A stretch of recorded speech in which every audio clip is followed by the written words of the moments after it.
Hello guys, reality girl this side. तो आज हम बात करेंगे फिल्म फेयर अवार्ड के बारे में। तो जैसे कि आपको अब तक पता चल ही गया होगा कि इस बार कुछ अवार्ड ऐसे मिले हैं जो लोगों को बहुत ही अनफेयर लग रहे हैं। तो इस बार 70th film fair award Ahmedabad में हुआ था और इस नाइट में बहुत कुछ हुआ। इस फिल्म फेयर को शाहरुख खान ने होस्ट किया। वैसे तो फिल्म फेयर अवार्ड 1954 से चलते आ रहा है। इस सेरेमनी में best film, best actor, best actress, best director, best music director, ये सब अवार्ड्स दिए जाते हैं और भी काफ़ी अवार्ड्स रहते हैं जो कि दिए जाते हैं। फिल्म फेयर अवार्ड काफ़ी सालों से हो रहा है पर इस पे हमेशा क्वेश्चन किया जाता है। कुछ लोग ने ऐसा भी कहा है कि ये अवार्ड्स खरीदे जाते हैं। ऋषि कपूर ने अपने ऑटोबायोग्राफी में लिखा था कि कैसे उन्होंने ये अवार्ड खरीदा था, बेस्ट एक्टर अवार्ड को खरीदा था उन्होंने, और उन्हें लग रहा था कि उस साल अमिताभ बच्चन ये अवार्ड को डिजर्व करते थे।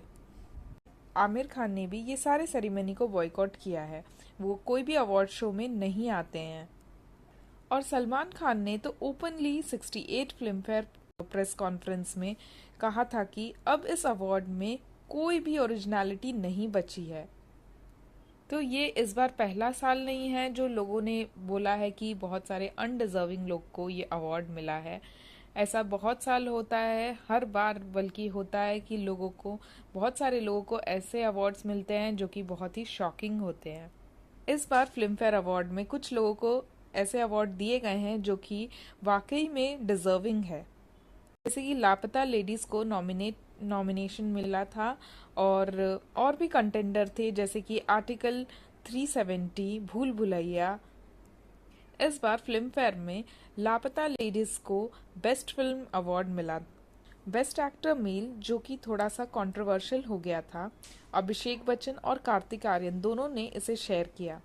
तो अभिषेक को ये अवार्ड मिला I want to talk movie के लिए। ये भी हो सकता है कि आपने ये नाम ही फर्स्ट टाइम सुना होगा, वैसे मैंने भी इसे फर्स्ट टाइम ही सुना। और कार्तिक आर्यन को ये अवार्ड चंदू चैंपियन मूवी के लिए मिला। और best actor in leading role female, ये अवार्ड आलिया भट्ट को मिला, जो कि बहुत ही शॉकिंग इसलिए था क्योंकि ये अवार्ड जिस मूवी के लिए उन्हें मिला वो मूवी बॉक्स ऑफिस पे बिल्कुल फ्लॉप थी। ये अवार्ड उन्हें जिगरा मूवी के लिए मिला और अवार्ड लेने के लिए आलिया भट्ट वहाँ पे प्रेजेंट भी नहीं थी।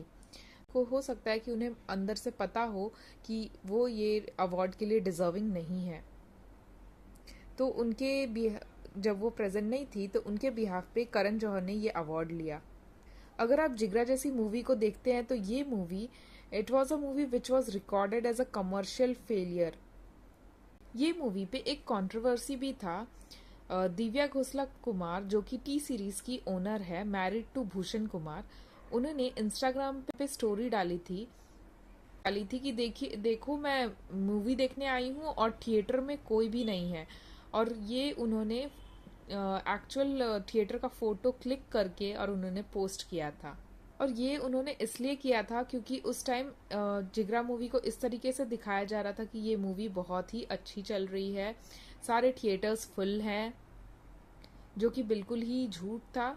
और ये उन्हें बिल्कुल ही हजम नहीं हुआ, इसलिए उन्होंने एक्चुअल में वो जाके देखी और उन्होंने फोटो भी पोस्ट किया।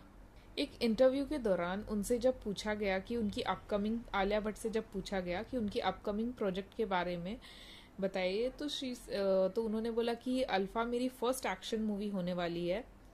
इसका मतलब उन्हें ये भी याद नहीं है कि जो जिगरा मूवी है उसमें ऑलरेडी उन्होंने बहुत ही एक्शन किया है, क्योंकि अगर आप गूगल पे सर्च करेंगे तो जिगरा को as a action movie present किया जाता है। लेकिन आलिया को ये भी याद नहीं है कि इस मूवी में उन्होंने एक्शन किया है, या फिर वो ऑडियंस को ये याद ही नहीं रखना चाहती है कि उन्होंने ऐसा भी कुछ मूवी बनाया है। लगता है कि वो ऑडियंस को ये याद ही नहीं रखना चाहती है कि वो ऐसे भी मूवी की पार्ट थी जो मूवी फ्लॉप थी। शायद से भी आलिया को पता था कि ये अवार्ड वो डिजर्व नहीं करती है, and because of that only she didn't attend this ceremony. और क्योंकि उन्होंने ये अटेंड नहीं किया था तो उन्होंने अपने अवार्ड का पोस्ट डाला इंस्टाग्राम पे। इस पोस्ट में उन्होंने सबको थैंक यू कहा लेकिन उनको पता था कि कमेंट्स तो आने वाले हैं जो कि बहुत ही नेगेटिव आने वाले हैं, इसलिए उन्होंने क्या किया, अपने कमेंट्स को ही लिमिट कर दिया। अब आप सोच सकते हैं कि मतलब कोई अपना कमेंट को क्यों लिमिट करेगा जब उनके मन में अंदर से रहेगा कि इस अवार्ड के मतलब मुझे नेगेटिव कमेंट ही आने वाला है because I am not deserving. और ये अनडिजर्विंग विन इसलिए भी है क्योंकि जैसे आप देखिए जो कंटेंडर थे, कृति सेनन को ही देख लीजिए, she perform really well in तेरी बातों में उलझा जिया। इसके बॉक्स ऑफिस कलेक्शन भी बहुत अच्छे थे, उनकी एक्टिंग भी बहुत ही प्रेज किया गया था, बहुत अच्छा बोला गया था। फिर यामी गौतम का भी अपना एक मूवी था आर्टिकल 370।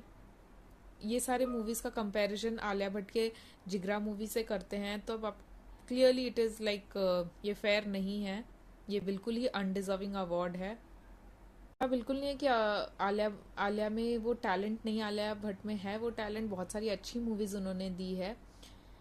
गंगूबाई, देन राजी, टू स्टेट्स, बहुत सारे अच्छे अच्छे मूवीज है जिसमें उन्होंने बहुत अपना एक्टिंग भी अच्छा दिखाया है। बट ये जो मूवी के लिए उन्हें अवार्ड मिला है वो बिल्कुल ही अनडिजर्विंग था। और अगर आलिया को नेपो किड बोलो तो उनको अच्छा नहीं लगता, उनको गुस्सा आता है, पर उनको नेपो किड का पूरी एडवांटेज वो पूरी तरीके से उठाती हैं। जैसे कि लोगों का कहना है कि ये अवार्ड भी उन्होंने बाय किया है क्योंकि अच्छे अच्छे मूवीज को साइड में रख के जिगरा जैसी मूवी को अवार्ड मिलना ये बहुत ही शॉकिंग है। और आलिया ने एक इंटरव्यू में भी कहा था कि मैंने करण को डायरेक्टली कॉल करके कहा था कि I want to be part of Kalank movie and if I will not get this movie I will be really upset. तो वो इस तरीके से दूसरे का काम छीनती है, उनको जो भी मूवीज़ अच्छी लगती है वो अपने कॉन्टैक्ट से कैसे भी वो लेने की कोशिश करती है। डियर डियर जिंदगी मूवी के लिए Alia was not the first choice. इस मूवी के लिए फर्स्ट कटरीना को लिया गया था।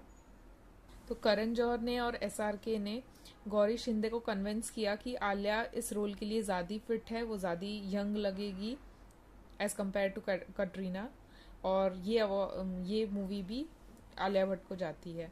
तो इसी तरीके से वो अपने कॉन्टैक्ट को अच्छी तरीके से यूज़ करना जानती है और इमोशनली या कुछ भी बोलिए वो उससे आलिया को जो चाहिए रहता है वो लेके रहती है। यहाँ लिवाइस ब्रांड के इन्वेस्टर दीपिका थी पहले। रिसेंटली लिवाइस ने दीपिका को हटाकर आलिया को अपना ग्लोबल फेस अनाउंस किया।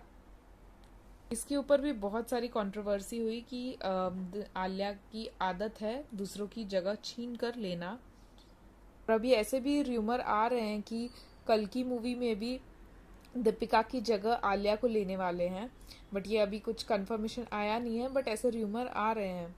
और लास्ट 3 ईयर्स से बेस्ट एक्ट्रेस का अवार्ड आलिया भट्ट को ही मिल रहा है।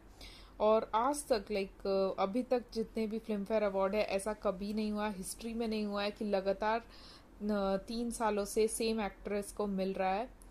तो लोगों के कुछ कमेंट्स है जो कि इस अनफेयर अवार्ड के बारे में।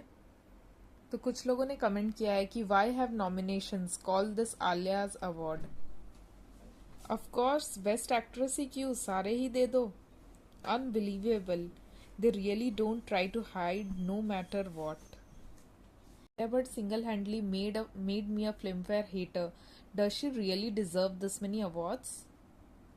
What about Yami Gautam? She delivered a hit film with good performance. Why flop film actor is getting award?